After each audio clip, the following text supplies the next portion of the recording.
스스로 계신 하나님, 여호와 하나님, 그 영원하신 하나님께서 태초에 우주 만물을 창조하셨다고 성경은 말씀합니다.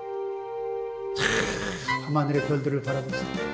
그 세손 수천억 개가 넘는 그 별들을, 그 엄청난 우주를 말씀 한마디로 창조하셨다는 거예요. 말씀 한마디.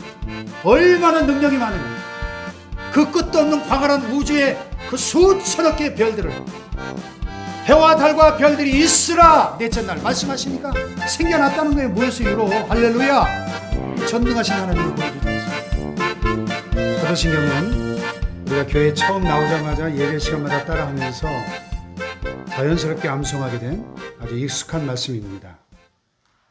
우리 교회도 20여 년 전 개척하면서 드렸던 첫 예배 때부터 오늘까지 매주일 예배 때는 어김없이 사도신경을 통해 우리 모두의 신앙을 고백해 왔습니다.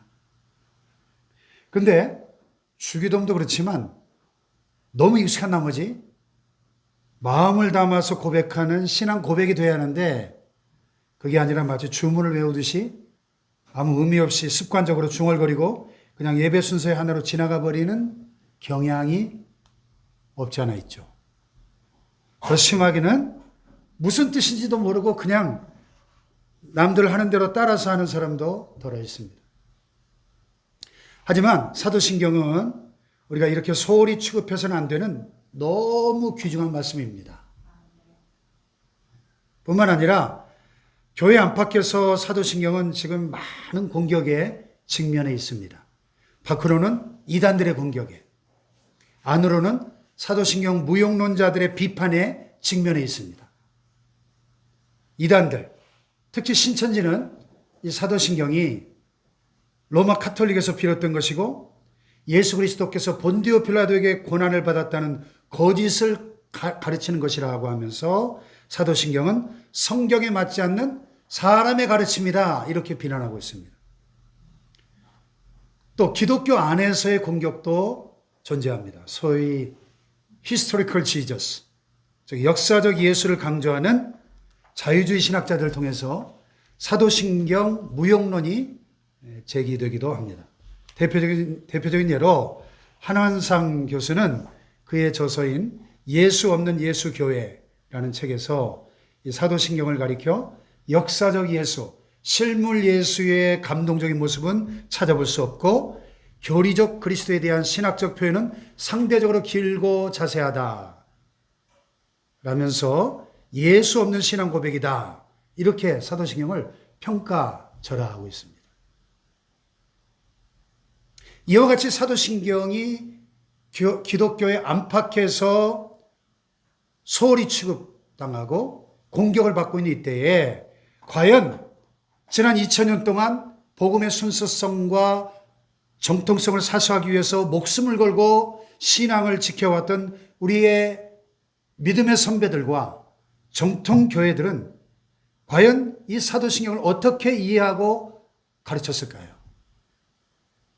과연 신천지 측에서 주장하는 것처럼 사도신경은 사람의 주장으로 용도 폐기해야 될 종교적인 폐습으로 그렇게 여겼을까요?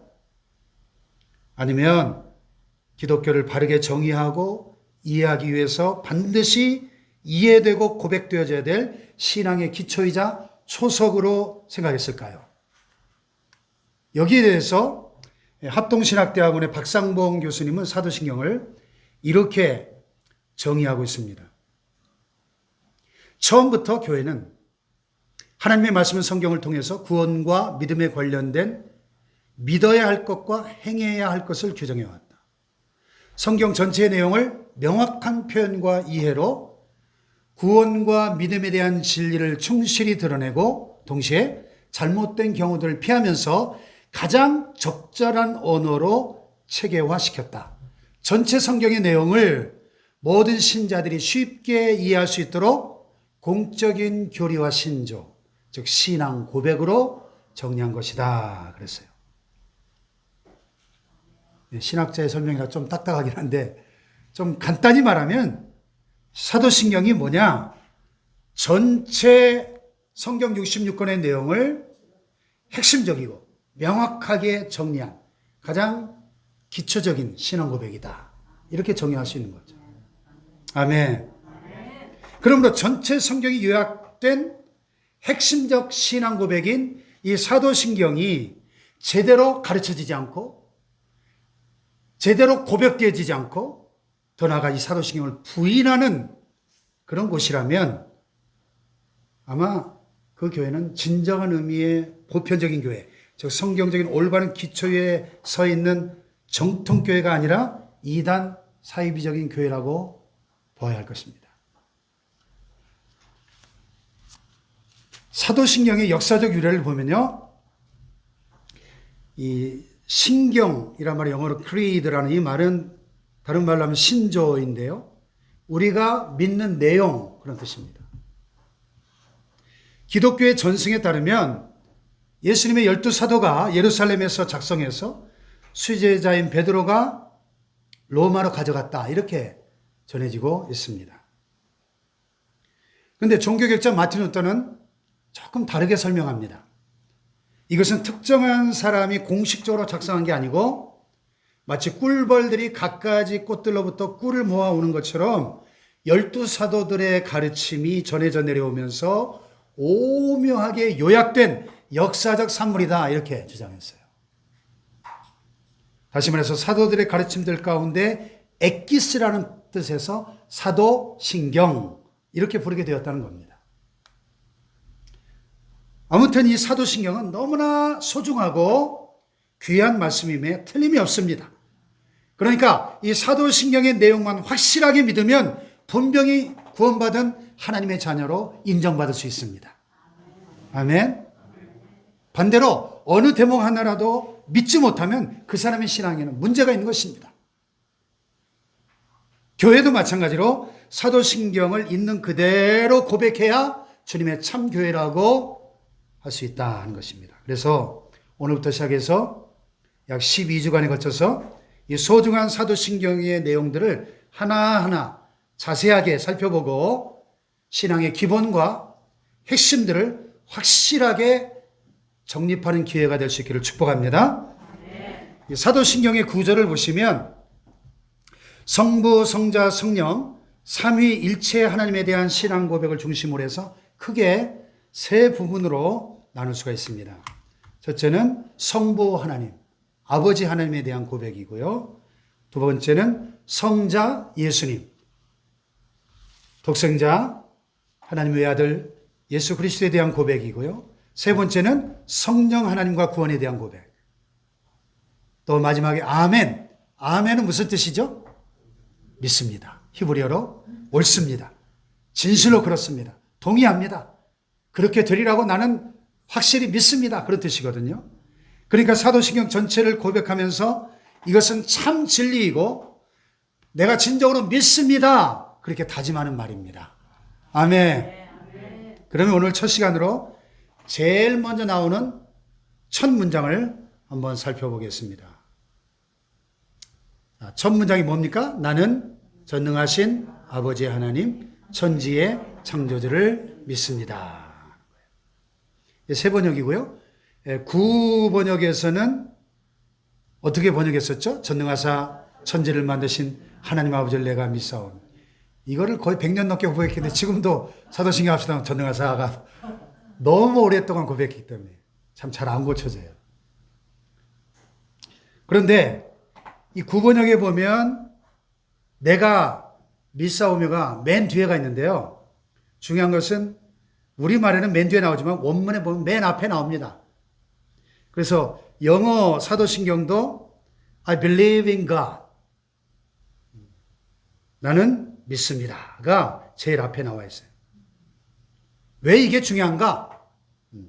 그래서 이제 세번역이 그걸 최대한 반영해서 나는 믿습니다, 이 구조로 다시 번역을 한 거죠. I believe in God. 사도신경의 내용이 아무리 귀하다 할지라도 만약 내가 믿지 않는다면 아무 소용이 없다는 거예요. 내가 믿지 않는다. 아멘? 신앙은 어디까지나 개인적이라는 것입니다. 단체로 그냥 도매금으로 되는 게 아니에요. 그래서 이런 얘기가 있잖아. 어느 부부가 있었는데 주일날 아내가 남편이 교회 갑시다. 그랬더니 당신이 우리 집 대표로 갔다 와. 나는 당신 치맛자락 붙잡고 천국 갈게. 이렇게 매번 뺀질거리다가 세월이 흐르고 흘러 부부가 임종을 맞이하게 됐습니다. 천국문에 이르렀는데 천사장이 천국문 앞에서 검문을 합니다. 신원 확인을 쭉 마치더니 이렇게 말합니다. 대표로 부인만 들어오세요. 여러분, 신앙은 어디까지나 개인적인 것입니다. 다른 누구의 것이 아닌 나의 신앙 고백이 되어야 한다는 사실이에요. 할렐루야. 네. 그래서 로마서 10장 9절에 보면 이런 말씀이 있잖아요. 다 같이 시작. 내가 만일 내 입으로 예수를 주로 시인하면 또 하나님께서 그를 죽은 자 가운데서 살리신 것을 내 마음에 믿으면 구원을 받으리라. 아멘. 내 입으로 예수를 주로 시인하고 또 마음에 믿으면 구원을 받는다는 거예요. 할렐루야. 그러니까 누구든지 하나님의 외아들 예수 그리스도를 믿고 입술로 고백하면 죄와 사망에서 구원을 받는 것입니다. 하나님의 자녀가 됩니다. 할렐루야. 그런데 이같이 신앙은 우리 마음속에서부터 시작이 돼서 입술의 고백으로 표현되지만은 그 입술의 고백을 넘어서 삶의 체험으로 나타나야 되는 겁니다. 그래서 시편 34편 8절에서 다윗이 뭐라고 외쳤습니까? 너희는 여호와의 선하심을 맛보아 알지어다. 맛보아 알지어다. 아멘. 이 시편 34편은 다윗이 일촉즉발의 위기 상황에서 하나님의 살아 역사하심을 몸소 체험한 직후에 지은 시예요. 그는 감격하면서 성도들을 향하여 너희는 하나님의 선하심을 맛보아 알지어다 이렇게 권고합니다. 체험을 강조하고 있는 거예요. 체험. 아멘. 그렇습니다. 신앙은 우리의 지정의에 걸친 전인격적인 체험입니다. 전인격적인 체험. 아멘. 예를 들어서 여러분 운전시험에 합격해서 면허를 땄는데 실제로 운전을 하지 않아가지고 그게 10년, 20년 지나면 장롱 면허라고 그러죠. 장롱 면허가 아무짝에도 쓸모없잖아요.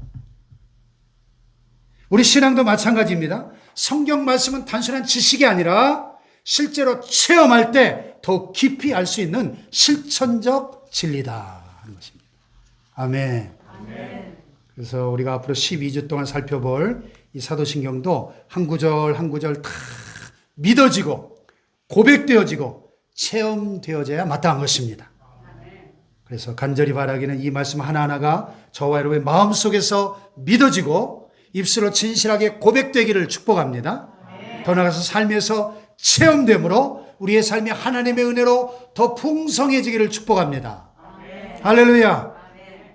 그러면 과연 우리가 무엇을 믿는가? 그 첫 번째 믿음의 내용이 뭐예요? 전능하신 천지의 창조주 하나님, 나의 하나님입니다. 할렐루야. 창조주 하나님을 믿기 전에 그래서 하나님의 존재를 믿는 게 순서상 맞겠죠. 그런데 사도신경도 그렇고 성경도 하나님의 존재에 관해서 설명하거나 논증하지 않습니다. 다짜고짜로 하나님의 존재를 선언합니다. 오늘 본문 성경 첫 구절인 창세기 1장 1절도 보세요. 어떻게 시작됩니까? 태초에 하나님이 천지를 창조하시니라. 아무런 전제도 설명도 없이 그냥 태초에 하나님이 천지를 창조하셨다는 사실을 선포하면서 시작이 되고 있습니다. 사실 그렇죠. 만약에 하나님께서 나는 이러고 저러고 그러니까 분명히 있는 거 맞지? 이런 식으로 설명을 하신다면 오히려 그게 우스꽝스러운 거예요. 예를 들어서 제가 춘기나 성기한테 야야 봐라 내가 너의 아빠야. 봐. 눈도 닮았지 코도 닮았지 특히 발가락을 봐. 쏙 닮았지? 그중에서 이 새끼 발가락은 완전히 빼다 박았잖아. 그러니까 내가 네 아빠야 알겠니? 이렇게 말한다면 이거 얼마나 웃기는 겁니까? 부모 자식의 관계는 말이 필요 없는 것처럼 하나님의 존재는 구구하게 설명이 필요 없다는 것입니다. 그래서 성경은 하나님의 존재를 설명하거나 증명하려 들지 않습니다. 그냥 선언합니다. 우리가 이제 새벽마다 출애굽기를 묵상하고 있는데 출애굽기에 보니까 모세가 호렙산 가시떨기 불꽃 가운데 나타나신 하나님을 만나서 출애굽의 사명을 받는데 하나님께 설명해 달라고 요구한 적이 있죠. 내가 이스라엘 백성들에 가면 하나님이 누구냐고 물어볼 텐데 뭐라고 설명하죠? 그때 하나님 뭐라 그랬습니까? 예? 하나님이 모세에게 이르시되 나는 누구라고요? 스스로 있는 자다. 나는 스스로 있는 자다. I am who I am. I am that I am. 간단히 말해서 나는 나야. 그런 말이에요. 나는 나야. 그런 뜻입니다. 직역하면. 나는 나야. 설명이 필요 없다는 겁니다.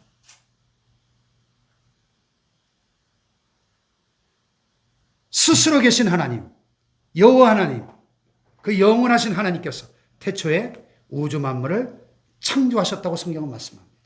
그분은 창조주 하나님이십니다. 할렐루야. 여기서 하나님을 원문 히브리어로 보면 엘로힘, 엘 하나님이라는 말에 복수형으로 되어 있어요. 즉 성부, 성자, 성령 삼위일체 하나님을 암시하고 있습니다. 복수형이에요. 근데 오늘도 많은 사람들이 하나님의 창조를 믿지 못합니다. 그래서 우리 믿는 성도들이 하도 답답하니까 막 설명을 하려고 하죠. 그래서 창조냐 진화냐 논쟁이 끊임이 없습니다. 근데 사실 이 문제는 과학적으로 규명해야 될 문제가 아니라 신앙의 차원입니다. 여러분, 신앙은 인간의 과학으로 증명할 수도 없고 증명하려고 할 필요가 없어요. 그냥 하나님을 믿음으로 받아들이면 천지창조는 지극히 당연한 일이 되는 겁니다. 하나님을 믿는다면 천지창조는 당연한 결과예요. 아멘. 근데 이 교만한 인간들이 이 주먹 많은 자기 지성과 이성의 능력을 가지고 창조가 아니라 진화라고 주장하는 거 얼마나 넌센스입니까? 물론 우리 크리스천들이 맹목적으로 믿어야 된다는 말은 아니에요. 우리 기독교 신앙은 맹목적인 신앙이 되어서는 안 돼요. 단지 창조가 과학이나 이성의 범주를 초월한다는 것을 지금 말씀드리고 있는 거예요. 신앙은 반이성적인 것이 아니라 초이성적인 것입니다. 아멘. 그래서 미국 텍사스주 휴스턴에 가면 미국 우주항공국 나사가 있는데요. 나사에서 5년 미만의 그 신참 애송이 과학자들 중에는 진화론자들과 무신론자들이 많지만 5년 이상 10년, 20년 넘은 베테랑 과학자들은 거의 다 독실한 크리스찬들이라는 것입니다. 과학을 깊이 알면 알수록 창조주를 인정하지 않을 수 없다는 거예요. 아멘. 그래서 20세기 최고의 과학자였던 아인슈타인이 이런 말을 했더라고요. 과학을 모르는 종교는 장님이며 종교가 없는 과학은 불구다. 무슨 말입니까? 그런 크리스찬은 아니었어요. 그러나 과학자로서 신앙을 배척하지 않았다는 것입니다. 오히려 과학의 한계를 인정하고 그것을 초월하는 영적인 세계를 인정한 거예요. 종교가 없는 과학은 불구다는. 우리나라의 대표적인 과학자 중에 한 분인 정근모 장로님, 너 이런 말을 했습니다. 나는 위대한 과학자이기보다 신실한 크리스찬이고 싶다. 이 정근모 박사님의 그 간증집 제목이기도, 책 제목이기도 해요. 이분은 과학기술처 장관을 2번씩이나 지내고 세계 원자력 기구 의장을 지낸 석학 중에 석학이십니다. 천재죠. 24살 때 미국 플로리다 공대 교수가 됐어요. 24살에. 학생들보다 어린 꼬마 교수, 보이 프로페서 별명이. 얼마나 천재적입니까? 이런 대단한 분이 크리스찬으로서 나는 위대한 과학자이기보다는 신실한 크리스찬이고 싶다는 거예요. 왜 이렇게 크리스찬으로 자신을 드러내느냐? 이걸 보면 창조냐 진화냐는 이 논쟁이 얼마나 소모적이고 불필요한 것인지 알 수 있습니다. 다시 말씀드리지만 창조는 과학의 문제가 아니라 신앙의 문제입니다. 할렐루야. 어쨌든 이 창조주 하나님을 믿지 못하는 분들 보면 참 안타깝죠. 이런 얘기가 있어요. 무신론자인 터키인 학자가 탐사를 위해서 사막을 횡단하고 있었는데 아프리카 사람들과 함께 동행을 했습니다. 근데 그 아프리카 사람들이 신실한 크리스찬이었던 모양이에요. 사막에 해가 지는데 얼마나 그 붉은 노을이 황홀하고 아름다운지 그 아름다운 성향을 보면서 이 아프리카 크리스천들이 하나님께 찬양하며 기도합니다. 그 모습을 보던 터키니 빈정거리면서 물었어요. 당신은 뭐 하는 거예요? 예, 기도하는 겁니다. 아니, 누구에게? 당연히 하나님께 하죠. 하나님? 눈으로 봤어요? 손으로 만져봤어요? 그건 아니죠. 참 어리석군요. 다음날 아침에 유식한 터키인 학자가 천막에서 나와서 말했어요. 어젯밤 자는데 밖에서 낙타 한 마리가 나타났어요. 나에게 해를 끼칠까봐 아주 무서워서 혼났네. 근데 어디로 갔지? 그러자 한 아프리카인이 말했습니다. 당신 낙타 봤어요? 만져봤어요? 아니요. 참 이상한 분이거든요. 근데 그거 어떻게 알아요? 그자 이 터키인이 화를 버럭 내면서 이거 보시오. 천막 주위에 이 낙타 발자국이 이렇게 많지 않소? 그러자 아프리카인이 마침 동력 하늘에 떠오르는 태양을 가리키면서 소리쳤습니다. 저것 좀 보십시오. 바로 저게 하나님의 발자국이란 말이요. 이래도 하나님이 없다고요? 그러자 터키인의 얼굴이 새빨개졌답니다. 할렐루야. 아멘. 하나님은 창조주로서 전능하신 분입니다. 아멘. 창조 자체가 그 사실을 증거하고 있지 않습니까? 그래서 이 창조한다는 단어가 참 특이해요. 히브리어로 바라 이런 말인데 이 말은 무에서 유를 만든다. 라틴어로 엑스 니힐로라는 말인데요. 오직 하나님께만 사용된 단어예요. 무에서 유를 만든다. 엄밀히 말해서 인간은 창조할 수 없습니다. 뭘 만들었다면 그 유에서 유를 만들어내는 거지 무에서 유를 만들어낼 수는 없어요. 이 창조를 통해 하나님이 전능하신 분이구나 하는 것을 우리가 알고 믿을 수 있습니다. 할렐루야. 이 하나님의 창조의 세계를 보면 완전합니다. 그래서 하나님이 하나하나 만드실 때마다 성경은 하나님 보시기에 좋았더라 이렇게 기록하고 있어요. 할렐루야. 특별히 창조의 전 과정이 완성되고 난 다음에 성경이 뭐라고 증거합니까? 하나님이 지으신 그 모든 것을 보시기에 심히 좋았더라. God saw that it was very good. 심히 좋았더라. very good. 할렐루야. 밤하늘의 별들을 바라보세요. 그 셀 수 없는 수천억 개가 넘는 그 별들을, 그 엄청난 우주를 말씀 한마디로 창조하셨다는 거 아니에요. 말씀 한마디로.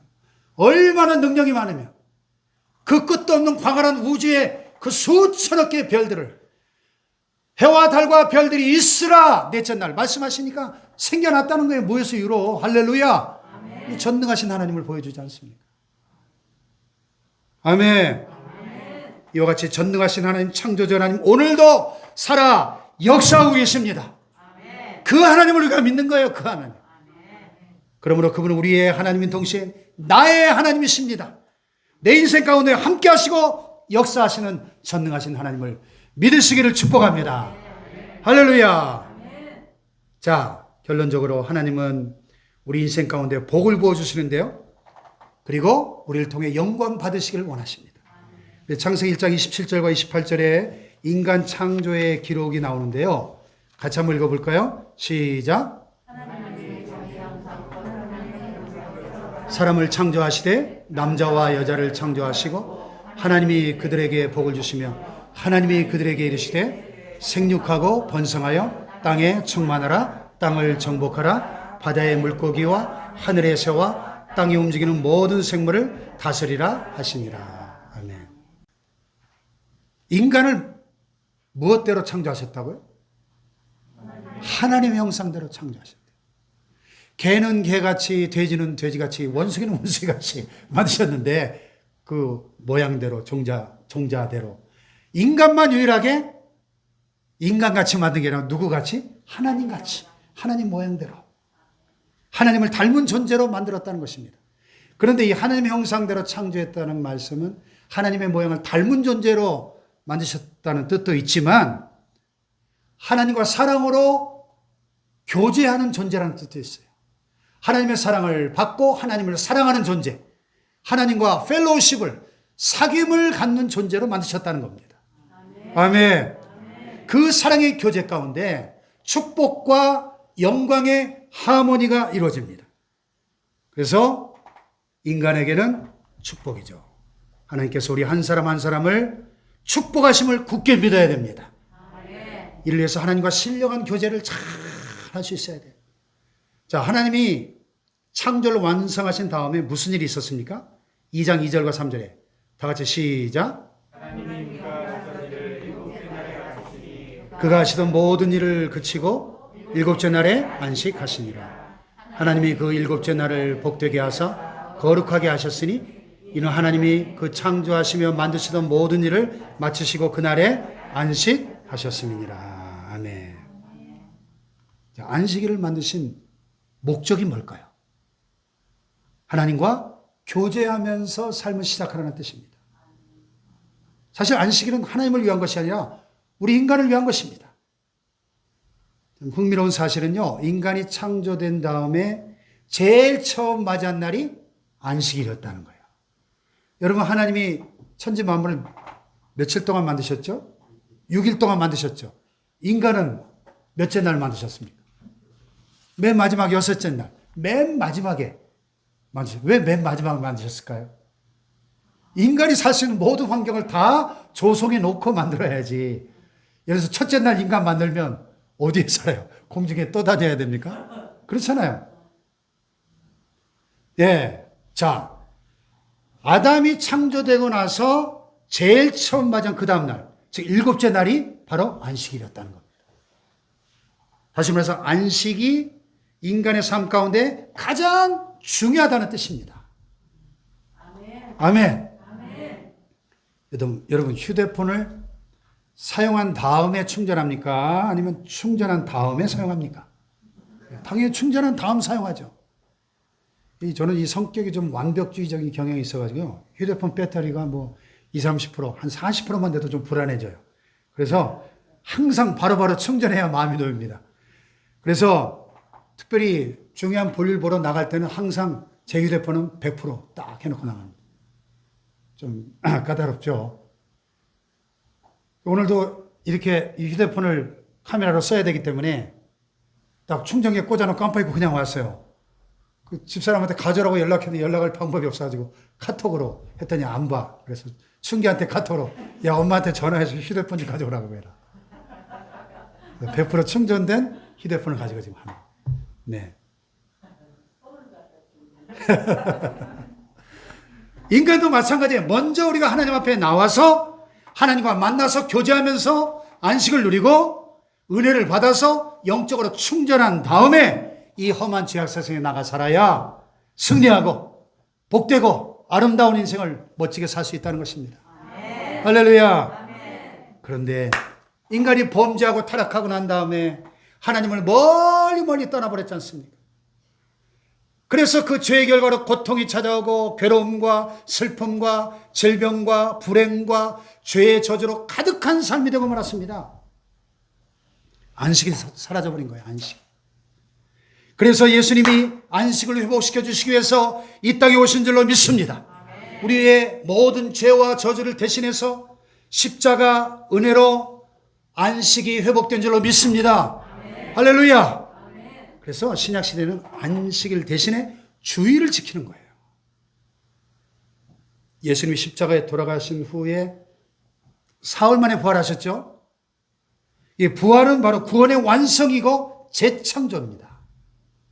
그래서 안식 후 첫날 예수님이 부활하신 그날을 주일로 정하고 오늘까지 지키게 된 겁니다. 교회가. 아멘. 네. 그러면 우리에게 가장 중요한 날은 주일입니다. 달력을 보세요. 주일이 제일 먼저 나오잖아요. 그리고 빨간색이잖아요. 제일 중요하니까. 네. 그러므로 이날에 먼저 하나님과 교제하고 영적인 평안을 누려야 합니다. 그리고 매일의 삶 가운데도 우리가 하나님 안에 거하면서 평안을 누려야 됩니다. 할렐루야. 우리가 하나님 품 안에 있으면 평안해요. 어제 산정교회 오덕윤 목사님, 지방회장님 둘째 아들이 결혼했는데요. ICC 웨딩홀 가보니까 둘째 아들 이름이 오평안이에요. 이름이 오평안. 그래서 야, 참 이름 참 좋다. 오평안. 그 얼마나 평안을 사모했으면 아들 이름을 오평안이라고 지었을까요? 하나님 품에 있으면 평안합니다, 여러분. 반대로 하나님께서 멀어지면 불안해요. 별 수 없습니다. 그러므로 순간순간 전능하신 하나님, 나를 창조하신 하나님을 바라보고 의지하며 살아가시기를 축원합니다. 축원합니다. 그리고 다른 한편으로는요, 하나님의 영광을 드러내는 삶을 살아야 합니다. 하나님의 영광. 그것이 바로 피조물의 책임이고, 특별히 예수님을 믿음으로 하나님의 자녀된 저와 여러분의 마땅한 의무입니다. 아멘. 하나님은 이 우주 만물을 하나님의 영광을 위해 창조하셨잖아요. 그 가운데 우리 인간을 만물의 영장으로, 창조의 걸작품으로 창조하셨습니다. 할렐루야. 그러므로 우리가 하나님의 masterpiece of God, 걸작품으로서 하나님의 영광을 크게 드러내면서 살아야 될 줄로 믿습니다. 할렐루야. 고린도전서 10장 31절에 사도 바울이 뭐라 그랬습니까? 다 같이 시작. 그런즉 너희가 먹든지 마시든지 무엇을 하든지 다 하나님의 영광을 위하여 하라. 아멘. 무엇을 위하여? 하나님의 영광을 위하여 하라는 거예요. 우리가 세상 살면서 무엇을 하든지 항상 하나님을 생각하라는 겁니다. 내 모든 언행 심사를 통해서 하나님의 이름이 높임을 받으시고 영광을 받으시게 해야 됩니다. 아멘. 그렇지 않으면 하나님의 이름이 먹칠을 받게 되지 않겠습니까? 우리가 인간적으로도 부모님에게 효도하는 것이 당연한 것처럼 하나님께 효도하는 효자들이 돼야 돼요. 효자, 효녀들이. 아멘. 2002년 월드컵 주역의 한 사람이 이영표 선수 잘 아시죠? 참 독실한 신앙인이에요. 그래서 현역 시절에 미니 홈피에 들어가 봤던 분이 말하는데, 그 당시 이 이영표 선수 홈피 이름이 뭐냐? 하나님께 효도하자. 미니 홈피 이름이 하나님께 효도하자. 축구를 하는 것도 모든 삶도 하나님의 영광을 위해서 한다는 참 멋진 신앙 고백입니다. 따라해 봅시다. 하나님께 효도하자. 하나님께 효도하자. 아멘. 요즘 기독교가 세상 사람들에게 참 욕을 많이 얻어먹잖아요. 크리스천이라는 사실이, 교회 직분자라는 사실이 참 자랑스러워야 되는데, 막 떳떳하게 말하고 다닐 수 있어야 되는데, 좀 그렇지 못한 것 같아요, 우리 사회 분위기가. 때로는 참 내가 목사라는 사실이, 크리스천이라는 사실이 좀 창피하기까지 합니다. 근데 가만히 생각해 보세요. 우리도 때때로 그렇다면 하나님은 얼마나 창피하실까? 그런 상황 속에서. 우리들이 자식을 기르다 보면 자식 때문에 참 자랑스럽고 뿌듯할 때도 있지만은, 자식이 잘못하면 참 부모가 욕을 먹고 부끄럽고 창피할 때가 있잖아요. 영광스러운 하나님께서 당신의 자녀들이 잘못하는 것 때문에 망신을 당하시는 거예요. 흔히 우리가 안티 기독교인들 욕을 하지만요, 문제라고 하지만은 인터넷에 들어가 보면 진짜 아예 밥도 안 먹고 그것만 하는 안티들이 진짜 많아요. 그 안티들의 댓글 보면 진짜 뚜껑 열립니다. 그런데 사실은 그들은 본래 하나님을 알지 못하니까 그게 당연해요. 그럴 수밖에 없죠. 하나님을 모르니까. 근데 진짜 안티 기독교인은 교회 안에 있어요. 왜? 믿노라 하는 사람들이, 크리스찬이라고 하는 사람들이, 목사, 장로, 권사, 집사라고 하는 사람들이 하나님을 영화롭게 하지 못하고 하나님의 영광을 위해 살지 못하면 하나님의 이름이 먹칠을 당하니까 그게 진짜 안티 기독교인 아니에요? 그렇지 않아요? 이런 사실을 잘 인식하고 저와 여러분은 효자 크리스찬들 되시기를 축복합니다. 자, 옆에 분을 바라보며 효자 크리스찬이 됩시다. 효자 성도가 됩시다. 할렐루야. 네. 우리가 또 그렇게 살면요, 세상 살면서 걱정할 필요가 없어요. 왜? 전능하신 하나님, 창조주 나의 하나님이 내 평생을 보증해 주니까요. 아니, 영원한 생명을 보증해 주시니까요. 그런즉 너희는 먼저 그의 나라와 그의 의를 구하라. 그리하면 이 모든 것을 내게 더하시리라. 아멘. 그의 나라가 뭐예요? 하나님의 나라. 하나님의 나라는 하나님이 다스리시는 곳이 하나님의 나라고. 하나님의 통치, 그의 의는 뭡니까? 하나님의 의, 하나님의 뜻이죠. 하나님의 뜻.